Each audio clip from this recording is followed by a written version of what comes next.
আমরা এমন জায়গা যাবো যে ওরা এখনো পর্যন্ত রেডি হয়ে পারেনি। এমন জায়গায় যাবো এখনো রেডি হইতে পারলাম না। কিন্তু যত লেট করে যাবে ততই কিন্তু লস, যত বেশিক্ষণ থাকতে পারবে ততই আনন্দ করতে পারবে। ঠিক, কিন্তু এটাই তো বোঝে না এই বাচ্চাগুলো। সকালবেলা চলে আসবে। এদের বোঝাতে বোঝাতে আমার দিনটা কেটে গেল। কতক্ষণ ধরে এমন জায়গায় যাবো, এমন জায়গাটা কোথায় সুমি?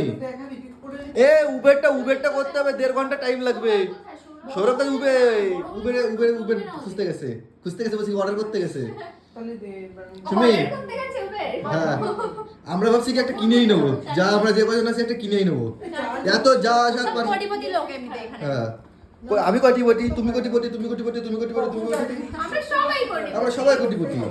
না শুধু আমি কোটিপতি।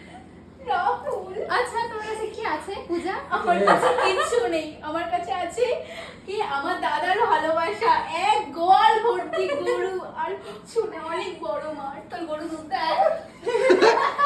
না ভাই, আমার গরু দুধ দেয় না। ভিখারি ভাই। কি অবস্থা! গরু বেচা কেনা হয়ে গেল এইদিকে। গরু বেচা। হ্যাঁ, এদিকে গরু বেচা কেনা হয়ে গেল। গরু বেচে কেনা হয়ে গেল? হ্যাঁ, চলো 1.5 ঘন্টা টাইম লাগবে। গোয়ালা ঘোষ ঘোষ মানে ওদের দুধওয়ালা ঘোষ। হ্যাঁ, ঘোষ দুধওয়ালা ঘোষ। হ্যাঁ, দুধ বিক্রি করতে হবে। কি দুধওয়ালা ঘোষ। তা খারাপ কি আছে? খারাপ কি আছে এখানে? আরে না, কারো জাত পাত নিয়ে কোনোদিনও কিছু করবে না। তার